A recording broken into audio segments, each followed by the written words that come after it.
Production funding for Flying Squirrels and Cider is made possible in part by the all-new 2015 GMC Yukon, offering professional-grade design and functionality. The all-new 2015 GMC Yukon, now available at Richmond area GMC dealers. Dan Doherty at Colonial First Mortgage, assisting customers with home purchasing and mortgage refinancing. Online at colonial1mtg.com and by phone at 804-218-4444. And James Limousine, driven to serve Richmond for 22 years. JamesLimousine.com, 804-273-1540. On this week's episode of Flying Squirrels Insider, the guys investigate struggles for the Squirrels during the month of May, as well as a surge for Mario Lisson. Plus, second baseman Kelby Tomlinson visits FSI Field and teaches you how to lay down a push bunt. And we get back in the hot tub with Jack Snodgrass and Squirrels closer Derek Law. It's all ahead on Flying Squirrels Insider.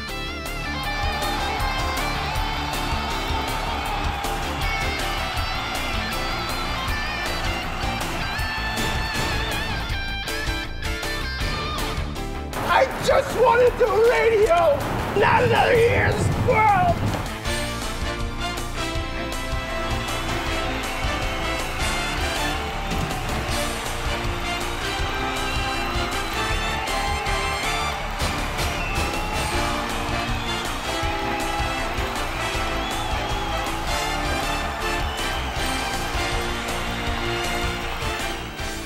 Greetings, everybody, and welcome to another episode of FSI Flying Squirrels Insider. I'm your host, Jon Laaser, about to be joined by these two yahoos, Wes McElroy and also my broadcast partner, Jay Burnham. But before we bring them in and talk about some team struggles over the month of May, we have to welcome in all of our fine sponsors, and of course that includes the Richmond area GMC dealers who have provided us with this beautiful Buick Encore on the FSI set today. It's actually parked on FSI Field. A little bit later on, we're going to welcome James Limousine, luxury player for this week, Kelby Tomlinson, and he's going to show you the art of the push bunt. But as always, we start here at the Colonial First Mortgage baseball desk with the knowledge that if you text FSI to 44544, we're going to send you some Flying Squirrels free stuff. Colonial First baseball mortgage desk, we've got baseball to talk about, guys. And Jay, I'll start with you. I think we knew that this team was going to struggle a little bit through the first couple of months of the season, but we're here to solve those problems. We're also here to solve or accentuate the positives.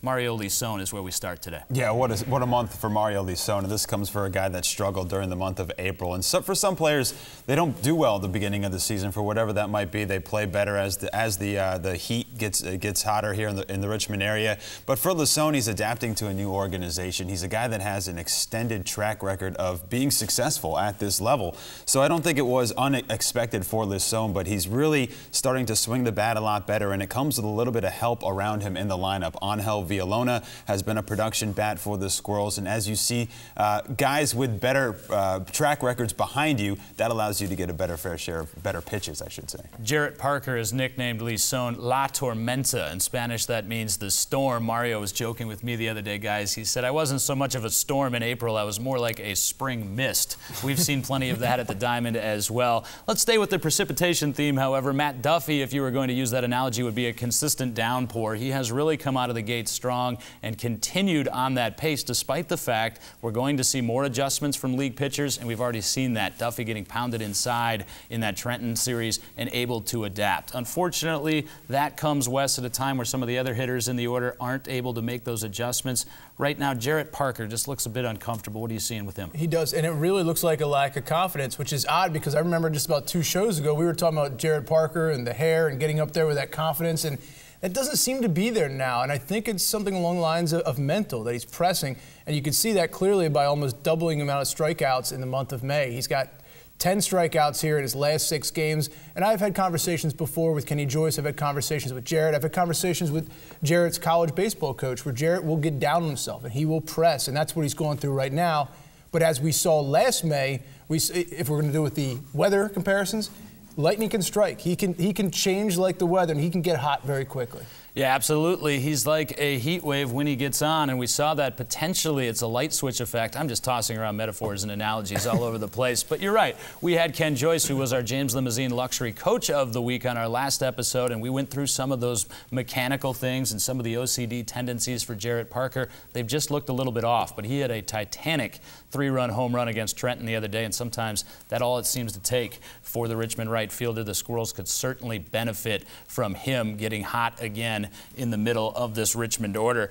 But, Jay, as we examine some of the struggles for this team, we have to highlight the bullpen. Now, we have been effusive in our praise of the relief group ever since it was announced, and I think rightfully so. They've been the strength of this team. They've slowed down. Why? Yeah, well, it's not their fault, really, when you look at it. With Austin Fleet being inserted into the rotation, you lose your safety parachute out of the bullpen in terms of having a long guy, and that certainly will then have a domino effect where it extends to the other guys, and they have to go an inning or more beyond their comfort zone, and perhaps puts them against the wall. So I think for the bullpen, it has been a little bit of a struggle for them, but it's because the starting pitching needs to get into the 5th inning. They need to get into the 6th inning, and they haven't been able to do that yet. Now, we've seen a lot of talented arms in this starting rotation, but they haven't seemed to be able to put it all together. Hopefully, going forward, you'll see those 6-inning, maybe even 7-inning outings for all the pitchers outside of Ty Block, who's really the only one that's been able to do it consistently. Yeah, Ty Block has done it very consistently, and now you have that block of left-handers back-to-back in the rotation as they've shuffled it around continuously due to weather. We come back to that again, but Jack Snodgrass and Ty Block, the two left-handers, stacked up against each other now, and Jack Snodgrass had what I thought was his finest outing of this 2014 season in his last go-around. Some more of those struggles, however, just a lack of adjustment to this level. We saw that from Bryce Bandilla, who had tremendous success in the California League last year, wasn't able to replicate that the first couple of months of this season, and we just got word that his roster spot is going to Andrew Kerrigan, as Bryce will go down back to San Jose and try to work through some of those issues. And as he leaves, you get another intriguing story back in that bullpen, Wes. Andrew Kerrigan, a guy who zoomed through the Oakland system to the major leagues. What should we be intrigued about with him? I remember watching him at North Carolina, and I remember him shooting right up the ranks to Oakland, but he's been really plagued by injuries. Tommy John and then later surgery. Here's a guy that we've talked a lot about what Jack Snodgrass, a veteran at the Eastern League, can bring. We've also talked about Tyler Graham having a taste of the big show in the outfield, what he can bring to the hitters and the position players. This is what Andrew can bring to this clubhouse, can bring to the bullpen, can bring to those starting pitchers. He's been there. He's a different voice. Grims, he can tell these guys something, but maybe Andrew can tell them in a little bit of a different way where it sinks in. He can also be a guy who's just a sounding board, where he, okay, tell me what's going on, let me help you. And he's just another voice. He's another extension of the managerial staff, but also a guy trying to get back to the big show. And how about this for a signing for the San Francisco Giants? I mean, it's a low-risk, high-reward issue where if he's able to get back to where he was in 2012, and that might be an if. He had to have Tommy John surgery, which certainly is common, but he also had to go through a shoulder surgery as well during that process. But if he can be that pitcher that he was in 2012, it looks like a great deal for the San Francisco Giants, and it'll help out the Squirrels bullpen along the way. Wes mentioned some of that personality that potentially will help this clubhouse, and I think you're right. Just having talked with Andrew a couple of times, there are veteran guys like Graham who are more quiet leaders, but you need somebody like a Darryl Madej who's been through this and knows where he's going, but also has the personality to read the room, so as it were. And I think Kerrigan's got those qualities, and I actually talked to Darryl across the seas the other day about that as he continues to blossom back in Korea. Some other positives for the bullpen. We always try to slant it that way. Josh Osich, who has been on the disabled list, mired with some blister issues. He is just a couple of days from being able to return, and I just actually got word right before we stepped on set. The Squirrels are going to be joined today by another very intriguing right-hander, Hunter Strickland, who the Giants, talking about pickups, were able to grab from the Pirates last year as the Rule 5 draft unfolded at the winter meeting. So Strickland's going to join along with Kerrigan, a couple of veteran arms. But they mentor the relievers for the most part, Jay. Let's go back to the starting rotation.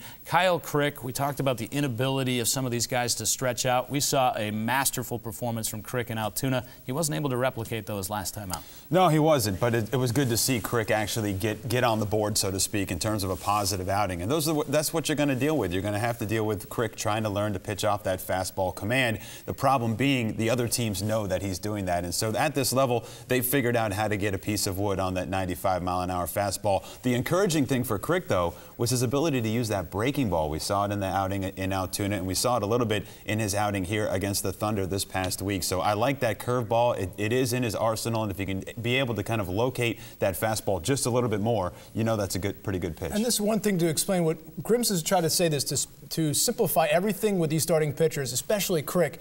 It's about learning to do something and then repeating it. And that's one thing that's plagued Crick, especially in his off-speed, his breaking ball and his curveball. Beautiful segue. See how Wes just lobbed up that meatball for me to knock out the park? That's exactly what we're talking about when we talk about Adalberto Mejia in repeating that delivery. Because, again, in the latest outing for Mejia, we saw that upside, but we also saw him slip in his mechanics in one inning and not be able to repeat back to what works, which is over the top. He slips down a little bit more laterally. His slider flattens out. His sinker flattens out. And he gives up some pretty hard contact. But, again, when you look at Adalberto Mejia and Kyle Crick, 21 and 20, I think they're progressing along the right path, maybe just not at the accelerated pace we had hoped for. And unfortunately, one other tidbit of medical news, terms of guys missing time, Clayton Blackburn landing on the disabled list with a mild lat strain, and Blackburn is expected to miss roughly 3 to 4 starts. He has already missed one. He'll miss another here in the next coming days. Well, we talk about all the pitchers, and for a while, and on multiple episodes of this show, guys, we have said you need to bring in an experienced catcher. We have implored the Giants to do so. They finally have in Tyler Latorre. I like this move because it helps out what we thought Jeff Arnold could be. Now, Tyler does not have the familiarity with the pitching staff, but to go back to what you said about Andrew, he can feel the room. Tyler can feel the pitcher. He knows when to say things. He knows how to say things, and that's what these guys need. And we're talking about extensions of the pitching staff. Here's an extension of what you have in your manager and your pitching coach. And the other thing, too, is bringing Latorre in allows you to use Miles Schroeder in the role that you had intended to use him entering the 2014 season, and that's as your flex guy, your utility guy, and if you need somebody to catch in a situation, he can certainly do that. He's proven he can get behind the plate. So, yeah, I'm with you. I really like this move by the San Francisco Giants. Hopefully you see that improvement from the starting pitching going forward. And other positives with Latorre's presence is he is an outstanding fantasy football commissioner. We're a couple of months away, but we need that, Jay. We saw what that organization level does to our stress level, and we certainly appreciate that. By the way, the plan with Latorre is he'll catch the 4 prospects once he's into everyday playing shape, which may take a week or so. Eliezer Zambrano will catch Kelvin Marte and Jack Snodgrass, 2 of the more veteran pitchers in this group. Well, that's going to wrap it up for us from the Colonial First baseball desk. However, that is nowhere close to wrapping us up for the day. A little bit later on, Kelby Tomlinson will join us. He is our James Limousine Luxury Player of the Week. He's going to teach you the push bunt. When we come back, we hop back in the hot tub with Jack Snodgrass and closer Derek Law.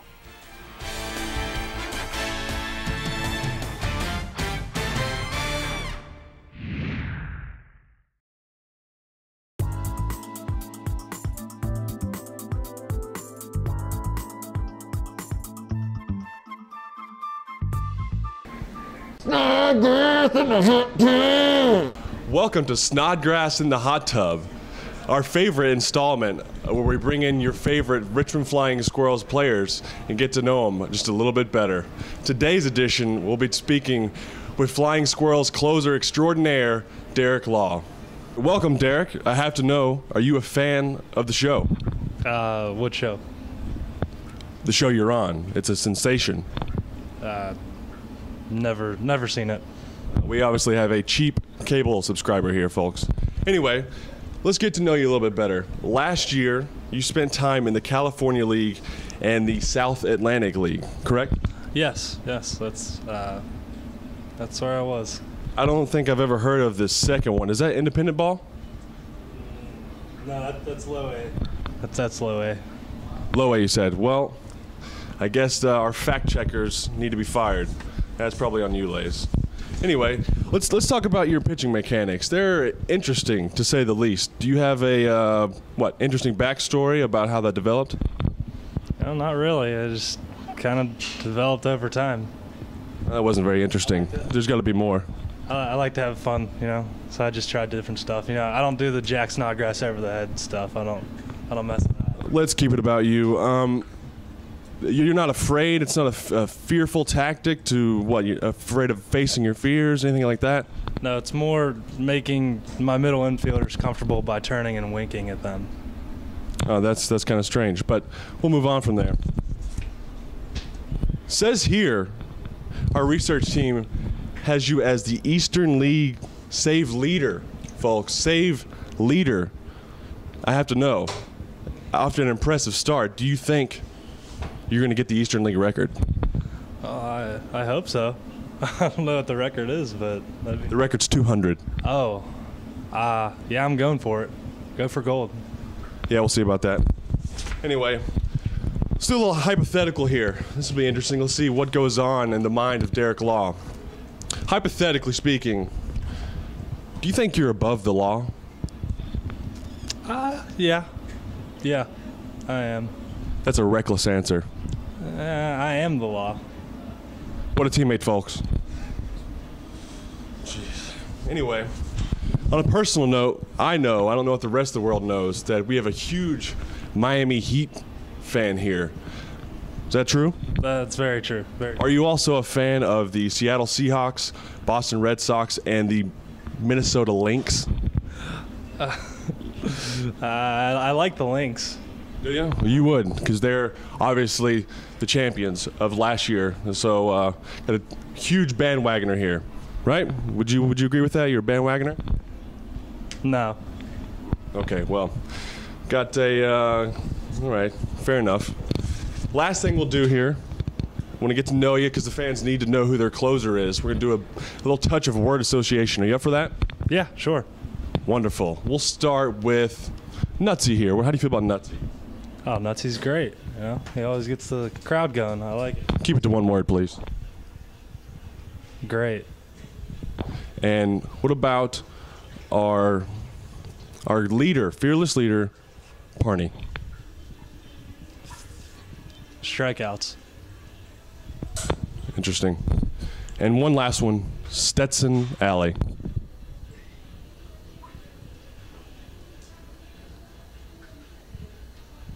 And that's going to wrap us up, folks, in our second edition of Snodgrassed in the Hot Tub. Thanks for joining.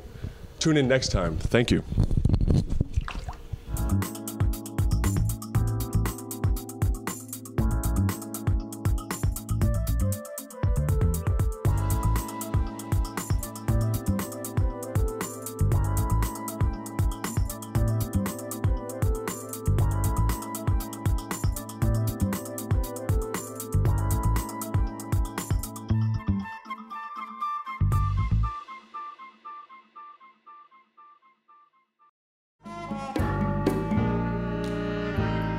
He's Jared Parker, the most interesting ball player in Virginia.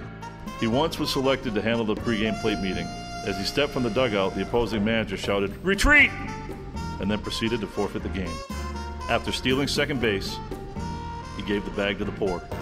His village rejoiced and held a feast in his honor. When the Squirrels hold jersey auctions, his jersey never sells. The problem? No one has figured out how to set an opening bid for a priceless artifact. Not all squirrels come from Virginia, but this one does. Stay squirrely, my friends.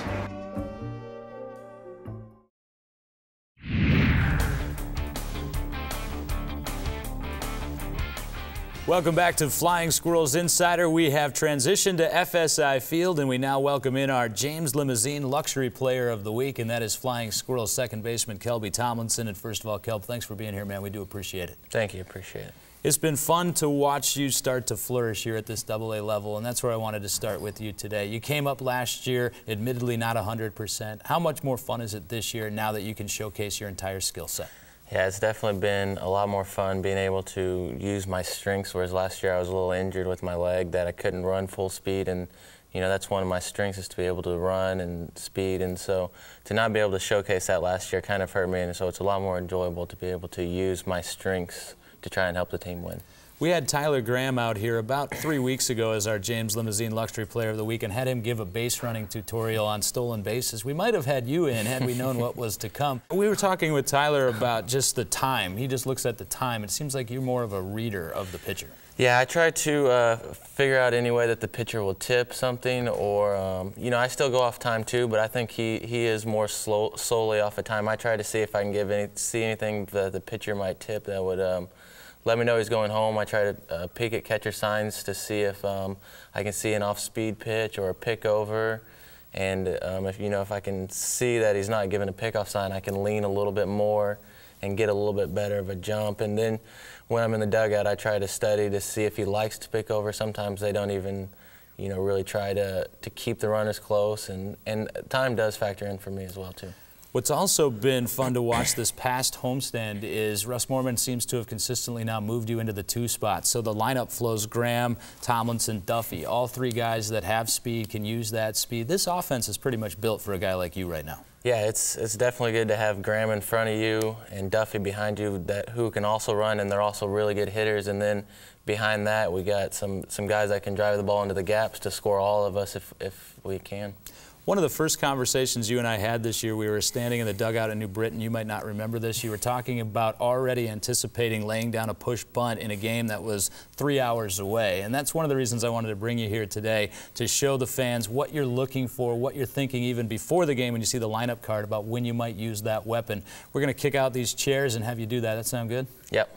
Kelby Tomlinson is here, Flying Squirrels second baseman, and he is second currently in the Eastern League in stolen bases, but I believe one of the best at what we're about to show you next. Our James Limousine Luxury Player of the Week, Kelby Tomlinson, shows you the art of the push bunt when we come back on FSI Field.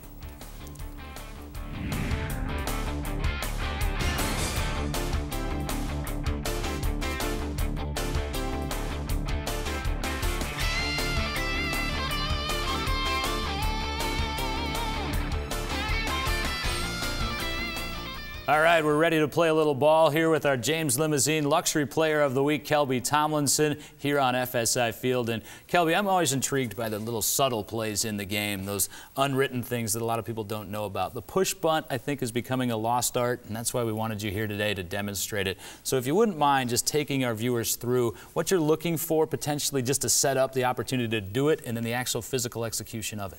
Yeah, before the game, we're going to look and see if they're a lefty, because that's generally the easier person to use the push bunt. Also, take a look at the first baseman. And now we've played, most teams in the league, we kind of know what first basemen are there, how they can play their positions and stuff. So generally, we're looking at the pitcher, but then also the first baseman. You want that pitcher to be falling towards third base side, so that gives you a little more alleyway there, and you want a first baseman who's not exactly, how do we put this generously, nimble over there tracking it down. And your target is just to the right of the mound, kind of try to deaden the ball before the dirt, right? Yeah, just to get it by the pitcher generally when, and like you said, they're going to be falling off, so their momentum's going to be going that way, and then to turn it around, and so you want to be able to get it by the pitcher. Well, we have our usual FSI All-Star team here out in the field to try to defend Kelby Tomlinson's push bunt on the hill. It's left-hander Jay Burnham. Over at first base, it's the donkey himself, Wes McElroy. He's going to try to come over and field these push bunts. Let's run through it a couple of times, Kelby, if you wouldn't mind. Kelby is a right-handed batter, which is important for this as well. Otherwise, it would be a drag bunt. Wes is on there. Wes is at first. Jay's ready to roll, and the left-hander delivers. And Kelby pushes that one. And now that one, our field is scaled obviously here at FSI Field, but that one probably would have been a little bit too close to the line. You're looking a little closer to the mound, right? Yeah, generally it depends. If he's falling off really hard, then you can go a little bit further over here. But sometimes if they're pretty balanced and pretty athletic, you kind of want to keep it in the limbo between the first baseman and pitcher, because then they'll both go at the ball. If he's really falling over, then you can just try and go straight by him. So it kind of depends on that too. All right, Jay, well, let's do it one more time and do a more dramatic fall off here. You don't have to go all the way down to the ground here. Coming from the wind, and you can see he falls off dramatically there. So that one closer to the mound, and the goal being to force the first baseman to wander from the bag. Ideally, with your foot speed, Kelby, one of the fastest players in the league, you can just race by him before the second baseman has time to come over, correct? Yes. So we've seen it now twice. Now let's run through this one just one more time, and we'll actually have you guys try to defend this. Kelby's not going to run all the way down there because I'm not going to incur Russ Moorman's wrath should something go poorly there. But let's do it one more time, a little more live action here. Wes, get on the bag as if you're holding a runner there, and we'll set it up with Kelby Tomlinson.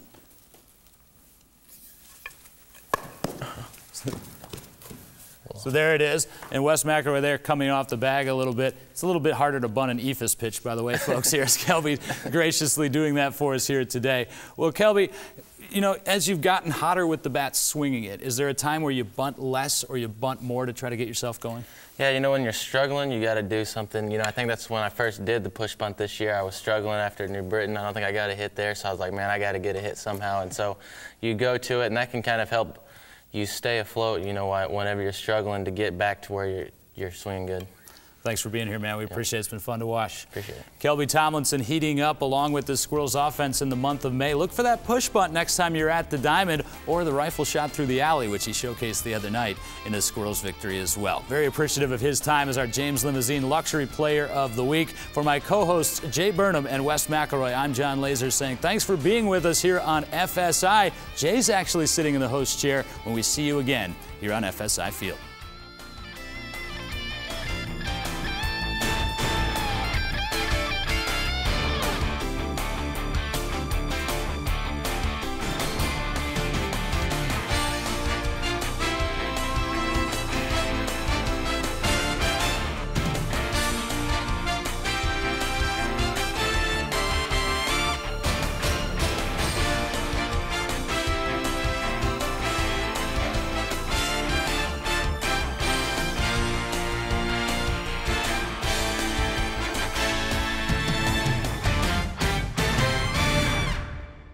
Production funding for Flying Squirrels Insider is made possible in part by the all-new 2015 GMC Yukon, offering professional-grade design and functionality. The all-new 2015 GMC Yukon, now available at Richmond area GMC dealers. Dan Doherty at Colonial First Mortgage, assisting customers with home purchasing and mortgage refinancing. Online at colonial1mtg.com. And by phone at 804-218-4444.